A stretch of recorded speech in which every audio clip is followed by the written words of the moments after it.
Welcome to Alpha Recap. Joe here. We're coming to you after the close with a quick, energetic wrap of the biggest moves and filings that mattered today. As always, if you have questions, you can reach us at stockalpha.ai. Thanks for having me. Great to be here. Lots to unpack from April 9th. Big corporate milestones, a semiconductor calendar date to mark, and a flood of 8K filings across sectors. So, what really stands out here is one headline that kind of stole the tape. Tell us about that Amazon chip disclosure. Right. Amazon said its internal chip unit has reached a run rate of more than $20 billion a year. That comment also came with management talking explicitly about returns on the related capital spending. So the market treated this as a scale box moment, not just a lab experiment anymore. Wait, really? More than $20 billion. That's huge. Yeah, that tracks. It's a scale inflection. A run rate is basically taking short-term revenue and projecting it to a full year. Hitting north of $20 billion puts that business in the same revenue band as many standalone cloud vendors and some chip customers. So this shifts the conversation from this saves AWS money to this could actually be a profit center. Is that the gist? Exactly. Previously, people viewed in-house silicon as mainly defensive, cost control, latency gains. Now, analysts will model it as potential P&L revenue. But, and this is a big but, the economics depend on how much of that revenue is external sales versus internal consumption, and how capital-intensive the build-out remains. Right, and we heard management talk about CapEx returns. Give our listeners a digestible version. Why does CapEx framing matter here? In plain English, building chips is expensive. If Amazon is putting up wafer fabs or committing major design investments, that shows up as capital expenditure and then depreciation over time. Management saying, "Look at returns," is an invitation to analysts to crunch payback timelines. Are we getting attractive incremental margins after the heavy lifting? Or is this going to be a long, capital-intensive path with modest near-term profits? So you have two camps. Optimists, who think margins will improve, and skeptics, worried about reinvestment needs. Classic debate. Yep. One camp thinks it'll improve AWS gross margins and even be monetized externally. The other camp worries that initial external sales could be low margin or require aggressive pricing to win customers, which would erode near-term returns. And just to be clear for listeners, none of this is investment advice. We're talking about how analysts are revising models and what to watch for in disclosures. Correct. Informational only. Analysts note the data points and will watch margins and capital allocation closely. Okay, moving on. The second big item was the semiconductor calendar note. NXP put a firm date on their first quarter results and a call. Walk us through why that matters. NXP confirmed it will release first quarter 2026 results after the close on April 28th and hold a call at 4:30 p.m. Eastern. Semiconductors are cyclical. Guidance shifts about auto, industrial, mobile, and networking demand can move multiples. So that calendar call is a clear, short-dated catalyst for the whole sector. Right. And for traders, that creates a compact window where people size positions and volatility can spike. Exactly. Traders will be watching options implied volatility, liquidity, and how peers position ahead of that date. Even though the announcement was procedural, no numbers, just confirming the date sharpens event-driven risk. So April 28th is on the calendar. Good to know.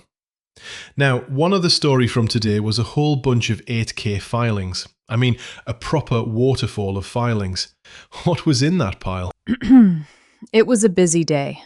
There were filings from big names and lots of small caps. Colgate-Palmolive had governance items. Scott's Miracle-Gro had material agreements and tax-related items. BlackBerry disclosed results and exhibits, and Whitestone REIT filed a material definitive agreement and changed its fiscal year.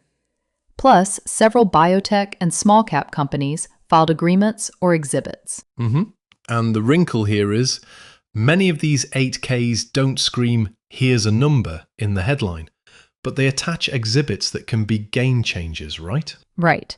Headlines often list item numbers, like Item 801 or Item 901, which usually means there's a press release, an agreement, or financial statements attached.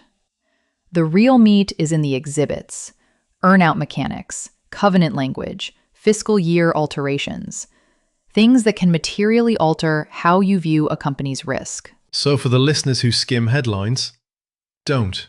Download the exhibits. Seriously, if you want to avoid surprises, read the attachments. A fiscal year change at a REIT or a compensation agreement at a blue-chip consumer company can have outsized impacts on comparability and governance expectations. Quick reaction segment. Short bites. Your take? Governance filings can be precursors to bigger moves, Yeah, absolutely. and some 8Ks are just housekeeping, but some are not.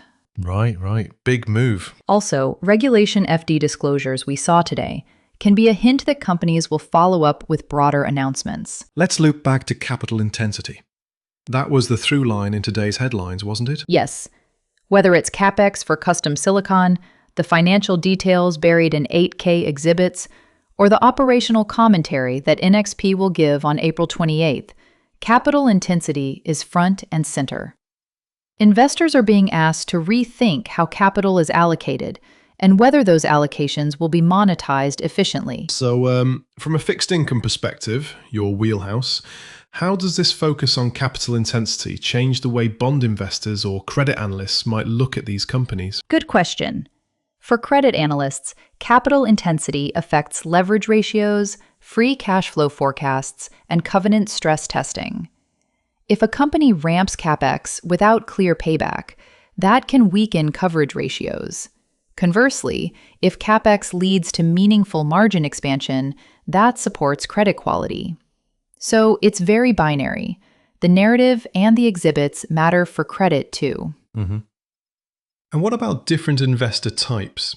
Who should be watching what from today? Event-driven traders should watch NXP's date and options activity. Long-term tech investors should update models for Amazon's chip run rate, focusing on margins and amortization schedules. REIT and income investors need to read Whitestone's filings for payout and reporting cadence changes. Governance-sensitive and ESG investors should examine compensation and succession filings like Colgate's. Small-cap and biotech investors must read exhibits from companies like Invivid or Zeo Scientifics instead of relying on summaries. Nice breakdown. A couple of practical takeaways for listeners who want to act on this information.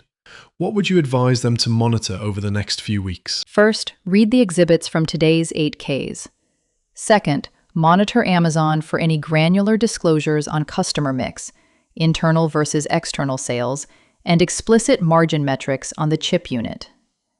Third, set plan-level parameters for the April 28th NXP event, position sizes, and risk limits. And finally, watch for follow-on filings that often come after Regulation FD disclosures. Quick pause for reality check. This was after the close. So all of this happened earlier today, and markets closed around these headlines. We're summarizing what already moved the tape. Correct. Everything we're discussing was post-market or during the trading day, and the markets had already closed by the time we recorded.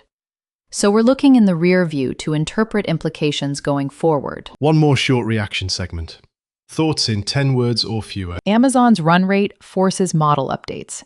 Margins are the key. NXP date equals concentrated event risk. Simple as that. And read exhibits. Don't rely on headlines.